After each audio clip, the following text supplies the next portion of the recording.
We are back and it's game week 20. We can't believe it. It's coming thick and fast. And with me to drop some really outrageous predictions, it's my co-host. It's Mark Ryman. How are we getting on, Mark? I'm good, says the man who predicted 7-1 a couple of weeks ago. Yeah. It's pretty mundane, actually. Lots of 2-1s and 1-1s. I don't think I've gone mad this week. But, yeah, we'll see. Neither have I. I haven't gone too mad. But before we dive into our predictions, if you're watching this and you like Championship content, please subscribe to the channel for even more Championship content. But let's dive straight in.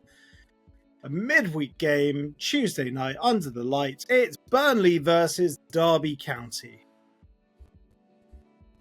That's a tough old place to go for Derby County, isn't it? Coming off the back of 3 straight defeats. They've had a tough couple of fixtures, Leeds United away and then Burnley away straight afterwards. I think Burnley don't score many, but they don't let in many either. And Derby are letting in, two goals at least in most games, not huge amounts. I think, to be perfectly honest, a 2-0 loss against Leeds is pretty respectable, all things considered. But I can't see them getting anything from this one, so I've gone straightforward 2-0 win to Burnley. Yeah, same here. I've gone Burnley 2, Derby County 0. Derby sort of towards the bottom of the away form table. Burnley, though, doing well. They're 5th in the table. You think they'd be higher. They still haven't lost at Turf Moor this season. But they've scored 13, been a bit goal shy, only conceded 3. 5 wins, 4 draws. Absolutely mad. But, they don't score many unless it's against Luton Town. And, I can just see another routine Scott Parker masterclass where they see a lot of the ball and don't really capitalise on all the chances they create. Snap. Exactly that. They'll have a huge amount of possession in this game. I think we could be pushing 80%, right? Mm-hmm. Yeah, Derby will be coming for the draw, most certainly. And on to another team playing for a draw. It's Luton Town versus Stoke. Now, I bet you don't know which one I think is playing for the draw. Probably guess. Oh, yeah, Stoke like Luton Town's Grim Reaper. It always seems to be at the worst point. I was talking to you about this earlier, that we played Stoke last time. We played away to them. It was straight after, or it's just before. Sorry, Nathan Jones left. It was his last game in charge, wasn't it? It didn't end too well then. We struggle against Stoke historically. I remember lots of tight games, a 1-0 loss here and there as well. And they're not looking great, but Luton, don't let some of the home results fool you. Luton have been awful at home and away. No identity, no real style of play, and I think Stoke are going to nick it 1-0. Classic Stoke Luton. Interesting. It's unlike me to be the optimistic one. I've gone Luton Town 1, Stoke 1. And yeah, you're right. You hit the nail on the head. Like, although Luton Town are 13th in the home form table, it's an interesting one because our only 2 good performances at home this season was Watford, the 3-0 win, and then the 2-1 loss to Sunderland. And since then, it's just been a flat line of form and performance. Plus, you add all the injuries that Luton Town currently have, and obviously we'll talk more in detail about it in our match preview, which is also on our channel. If you want to hear a Luton Town perspective on this game, check it out. It'll be there. It's really alarming, and 1-1 was incredibly optimistic from me. That says everything, doesn't it? Stoke in the form they're in. But it would be our luck, wouldn't it, if Tom Cannon scored a few, considering we were very much in for him as well. So, yeah, it could be one of those tough evenings. yet again. Yeah, it depends entirely on which Tom Cannon turns up, whether it's the one that bagged 4 or... It'll be that one. And at the same time, they have, in my opinion, one of the best goalkeepers in the Championship in goal as well. Vic Johansson, he's absolutely fantastic. Yeah, he's a and great you know keeper. what? Luton are going to struggle to get a goal because at the end of the day, Luton don't take shots. And when you don't take shots, you're not going to score. I don't see a error like the one from Swansea to just gift Luton a goal. So, you know, And as Norwich. I said, 1-1, very optimistic. And Norwich, can't rely on charity all the time. The only charity being given out is from Luton Town. Absolutely. Right. 'Tis the season. Right, Absolutely. go on then. Let's move on. 'Tis the season. Let's move on to Millwall versus Sheffield United. And I've gone against the grain here because I've actually backed Millwall to lose. Because it is Sheffield United. So I've got Millwall 1, that's fair enough. Sheffield United 2.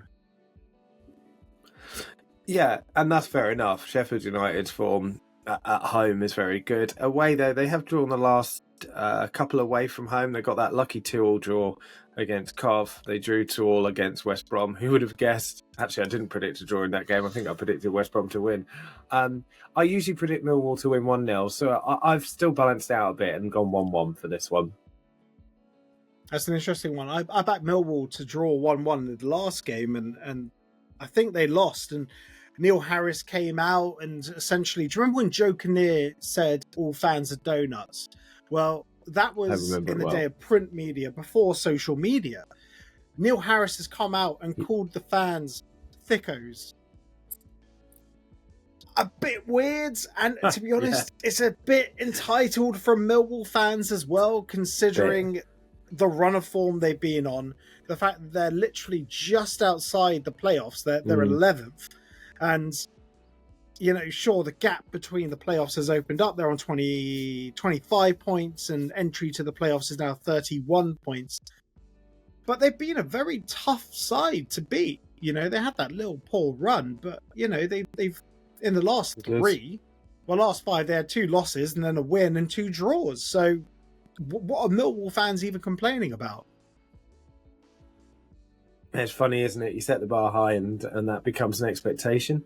I think on the point from Harris as well, you know, I think with Millwall and Harris, they know him well enough. He knows them well enough. You know, he's bordering on legendary status. Maybe that's pushing it a bit far, but he's been there before, of course. So maybe it's different, isn't it? Is what I'm saying, to say a new manager coming in and saying something like that. So I think he maybe has a bit more license for that reason. But yeah, interesting, definitely. Yeah, it is interesting. Like, Millwall fans, if you're watching, let us know in the comments. Like, do you back Neil Harris? Or are you upset by his comments?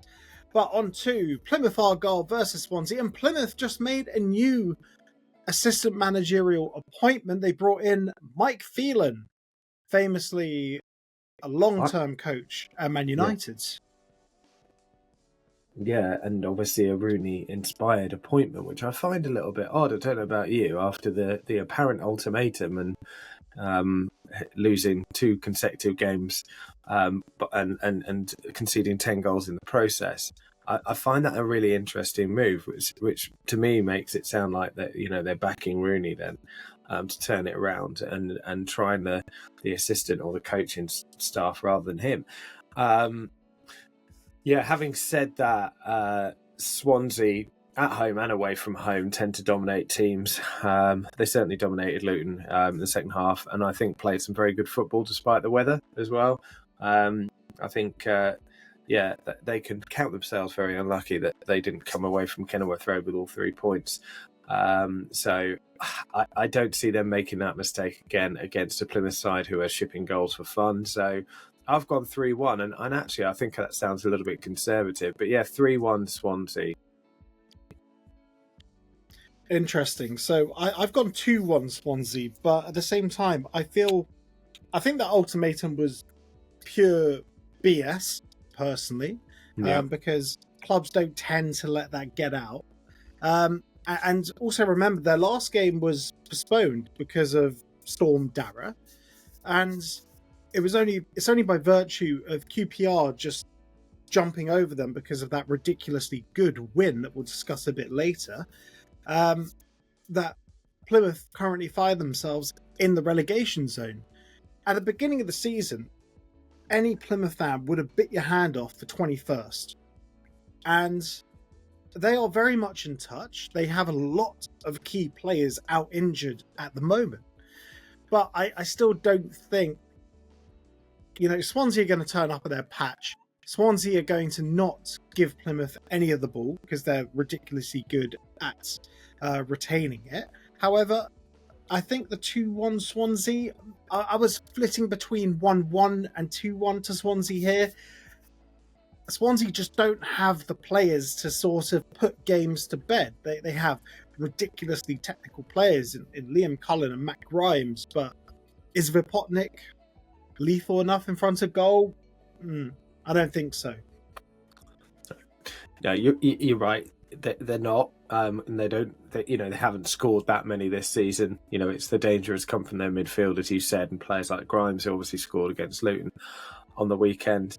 I just think Plymouth are victims, like a lot of Rooney teams have been, of having no real plan B. And yes, you're right with the injury situation, but they just seem far too easy to cut open. Yeah, we'll see.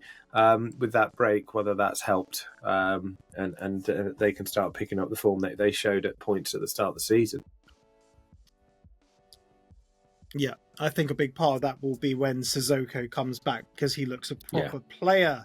He does. Right, moving along the coast, not a derby.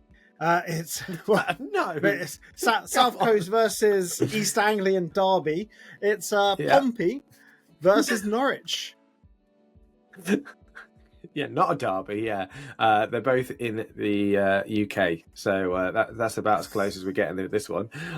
It's a really tough one to call, right? I mean, a couple of weeks ago, you'd have gone, well, Norwich win immediately, but after the last few results, I mean, I'll say this: look, Luton absolutely gifted Norwich 3 out of their 4 goals. All right, Norwich, they can certainly have the 4th one. It was good play. I think Luton could have done better, but certainly 3 out of the 4 goals. I mean, there was schoolboy defending. I said this last time. I wasn't as convinced by Norwich as I thought I was going to be going to Carrow Road on that day. So actually, the QPR scoreline, while it was massive and I didn't expect 3-0, it didn't surprise me that much. Pompey then absolutely battering Bristol City by the same scoreline. I mean, it just shows how unpredictable this league really is. I still find it difficult, even over the last few games, to bet against Norwich. But I could certainly see Pompey turning them over. I really could. I didn't quite have the bravery to predict it. I'll see if you have. So I've gone a Norwich 2-0 win because I don't. But it could easily go the other way. I was really unsure about this one. I think Pompey at home, off the back of a thumping 3-0 win against Bristol City. Colby Bishop's back. He's scoring goals. Call me mad. I've gone Pompey 1, Norwich 0. I think they're going to nick it. That's not mad. No, that's a fair prediction. Yeah. And they've been right to back John Mousinho. He's a very, very good coach. I don't think they recruited as well as... They definitely haven't recruited as well as Oxford. Oxford, again, have been very unfortunate with injuries. I think Derby actually did some good bits of business. Portsmouth, they recruited well. Matt Ritchie, I like Matt Ritchie. It was not Matt Phillips. No, Matt Phillips went to Oxford, didn't he? But I don't know if they've recruited well enough, but I think they have a togetherness in the squad, and I think they might just get out the bottom 3. So teams immediately above the relegation zone should be looking over their shoulders quite worryingly, because the gap now from the bottom to 17th is really tight. Really Wafer tight. thin, if you're a fan of Monty Python. It most certainly is. Pretty uncomfortable, as it tends to be, right?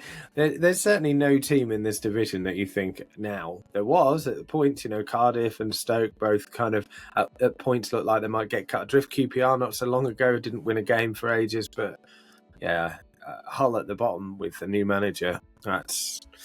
Yeah, teams just above them should be looking over their shoulders, concerned. I certainly am. Indeed. But on to Sheffield Wednesday versus Blackburn Rovers.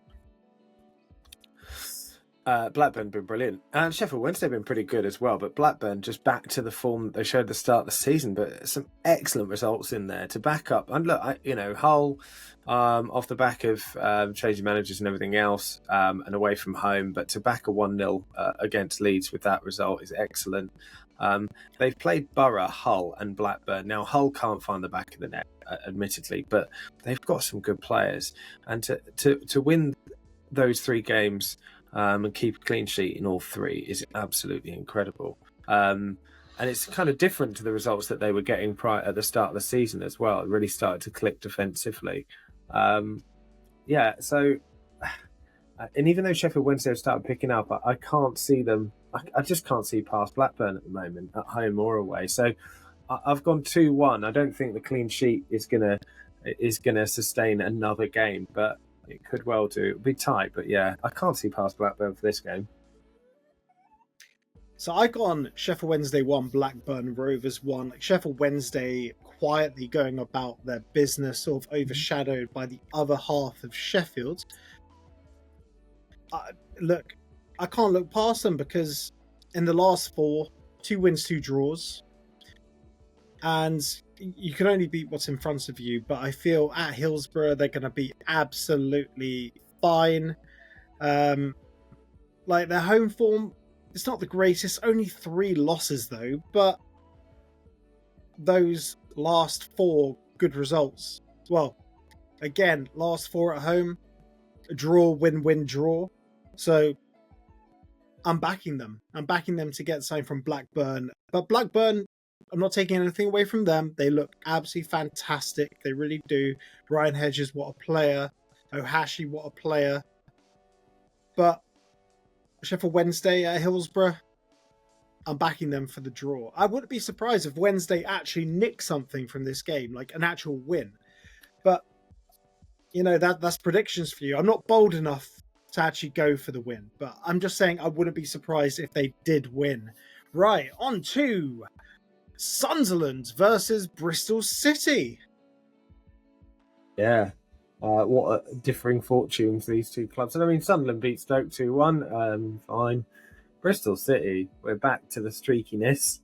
I mean, how do you go from winning 4-0 to losing 3-0? It blows my mind. I think, in fact, please correct me if I'm wrong, but like the last 4 or 5 games, we've either won 0 or lost 0. It just feels it's either one extreme or the other. They've got a few injuries still. I think has have Sunderland, as we've spoken about before. But Sunderland have gone from the draw, equaling West Brom draw specialist, to starting to get over the line in games. I think at home, I will always back Sunderland at the moment against most teams, and I can't not back them again. So I've gone 2-0 Sunderland. Wow. Well, you're right. It is literally one or the other, but not both. They either win 0 or lose 0, and being on the giving end of an emphatic 0 win, and then on the receiving end of an emphatic 0 win, I'm actually going for a Desmond here. I've gone Sunderland 2, Bristol City 2. I think it's going to be the end of it, really. Sunderland's it's really interesting, their sort of streaky draw performance where they were sort of eking out the wins, and then they had that loss to Sheffield United, which was a tight one, and back with a win now. But I feel Bristol City, they pass the ball around really well. I feel they could be a proper match for Sunderland. I really do. Yeah, I hope it's a ding-dong. I hope it is like you said. I think it could either go that way or Sunderland outdo them at that game. It really does depend on Sunderland as well, and whether that Stoke win is an indicator of their form picking up again, or it's just an outlier. Yeah, I guess we'll see. These predictions, they're impossible to do. And here's another one. Leeds Leeds versus Middlesbrough. Who knows how this game is going to go? I've gone 2-1 Leeds, but I could be wrong. You could be. I suppose I said I hadn't gone brave. I went 1-1 for this one. I can't pick it. I think, Borough's form isn't the 6-2 drubbing of Oxford or the 5-1 drubbing of Luton quite as much anymore, but still, they've got the players to do some real damage. And I actually see them doing really well on the counter-attack in this game because of their pace. So for me, that's where this comes from. A bit like the Burnley game. And I know that, when Burnley went to Leeds and won somehow, mainly because Leeds just couldn't finish their chances in that day. But I actually think that, Borough's pace on the counter-attack will, people like Ben Dokes and Finn Azaz, who's in ridiculous form, could be the undoing of Leeds for that. Leeds at home are always dangerous, but they always give teams a chance. Even in the Luton game, there was a couple of chances in there. So I think Borough will take at least one of those. 1-1. Yeah, I can see Borough taking a chance. Gone are the days of them generating like 15 chances and ballooning them over the bar or smashing them wide. They actually are a tad more clinical now. So yeah, this could be the game of the game week, to be honest. I think it'll be a really, really entertaining game for the neutral.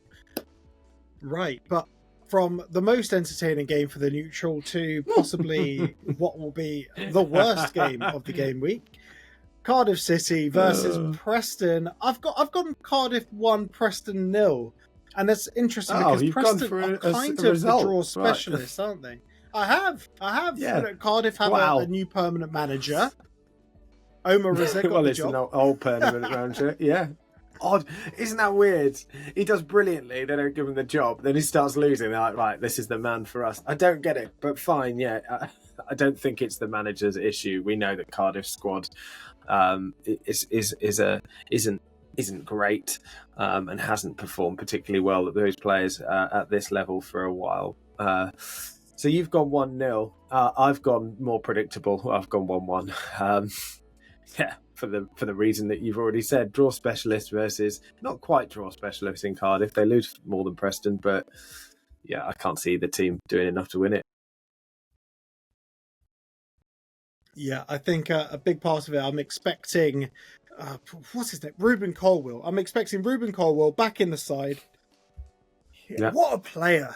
He's unbelievable. But he runs around too much. He gets knackered. If he just didn't run around as much, he'd be way more effective. And Cardiff would have one of the best players in the Championship in their team easily. Yeah. He probably needs some more players around him to start picking up form. And that's part of the problem, I guess, isn't it? It's a bit of the Morgan Whittaker at Plymouth issue, or it was at one point. Yeah, I mean, if he plays to his potential, you're right. He's one hell of a player. Yeah, but he missed out on their last game, which was an interesting one against Cov. Right, on to Hull City versus Watford. Yeah, Have Hull got a manager yet? New manager. They have, Ruben Sellers from Reading. What an appointment! How did that slip past me? Yeah. I knew that as well. Yeah, I was going to say, I thought, well, I knew you were on the rumour when it came up, but yeah, they appointed him for, I want to say, either it was today or yesterday. It was recently anyway. So new manager bounce for me. I think they've actually got a good squad and play some good stuff, but just can't finish their chances.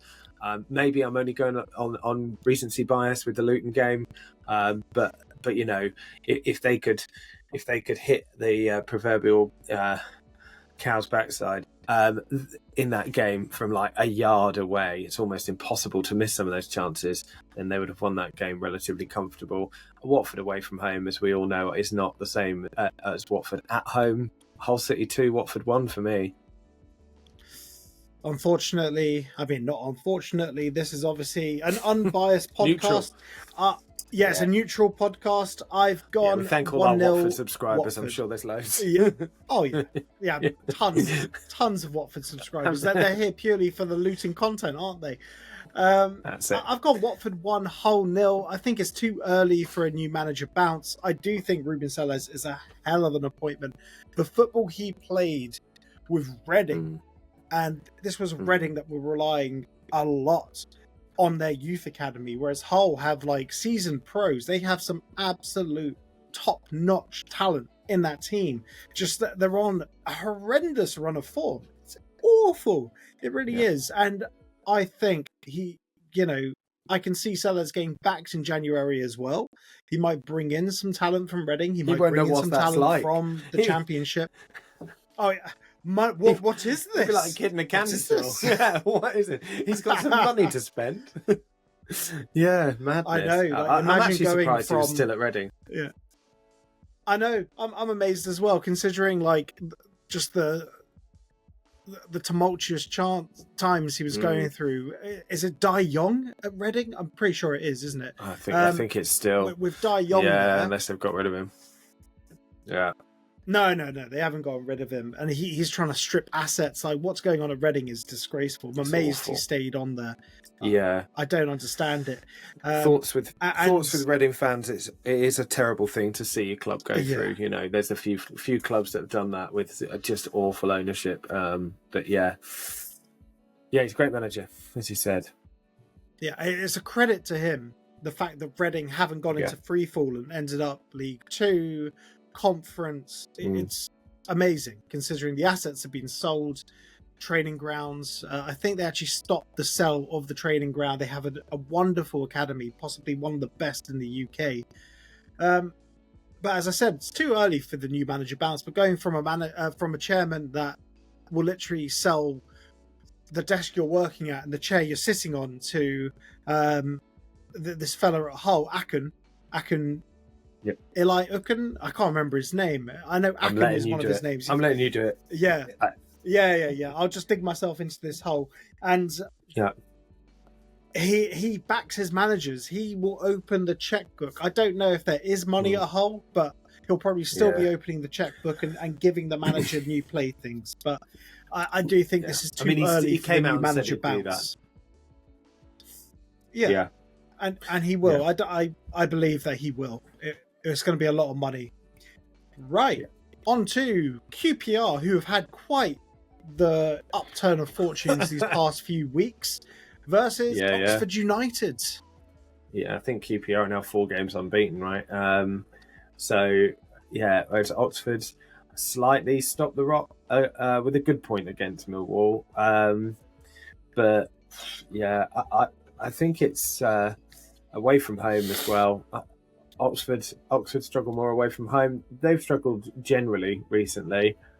So I've gone for a QPR tight win after that 3-0. It's difficult not to back them, I guess, at home after beating Norwich so convincingly, and getting a good kind of point on the road at Watford as well. A tough place to go away from home. So yeah, I'm backing them to start turning things around and climb further up the table. Yeah, 2-1 for me.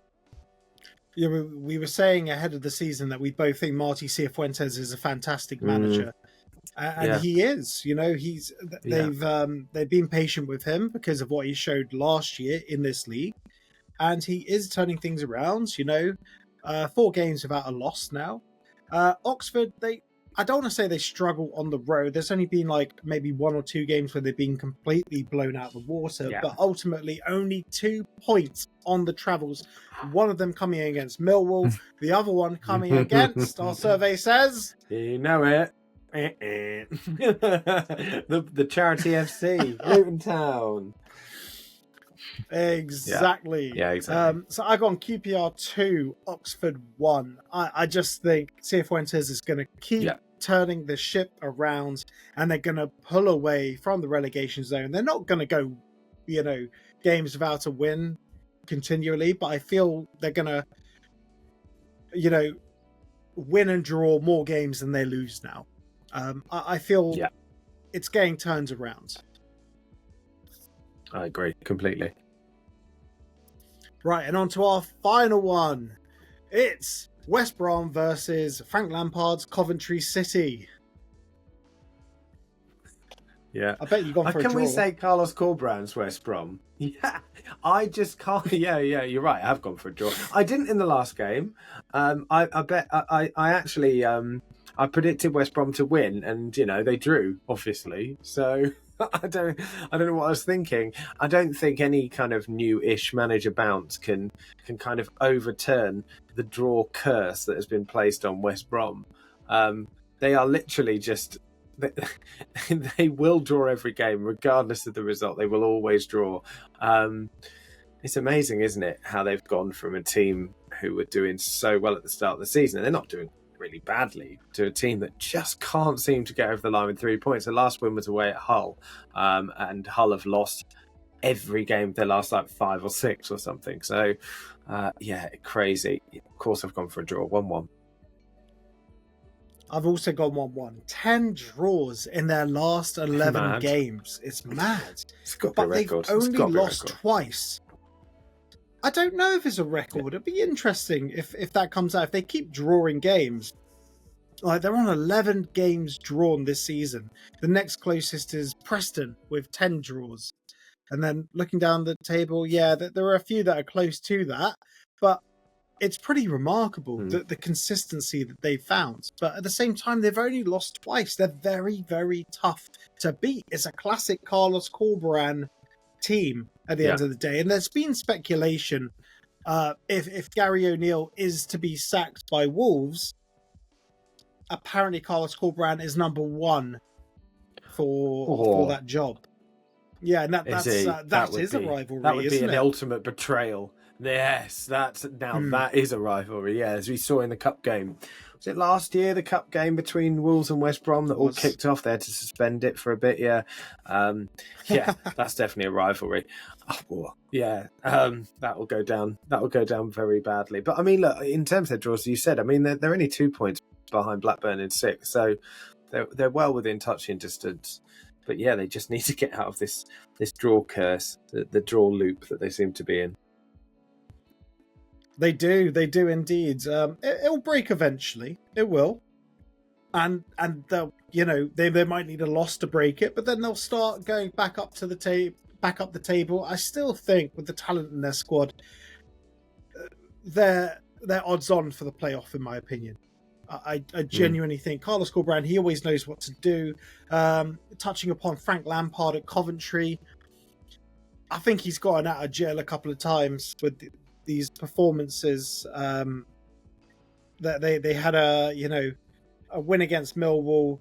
Millwall could have grabbed a draw. Yeah. Millwall were missing quite a few important players for them as well. No Tanganga, no Cooper. So I don't think Lampard saw the full Millwall, as it were. And then they got that really sweaty draw just before that as well, against Cardiff, which 2-2.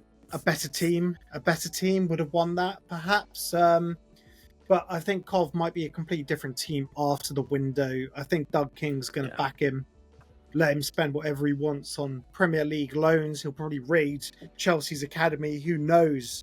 It'll be an interesting one, nonetheless. So. Yeah.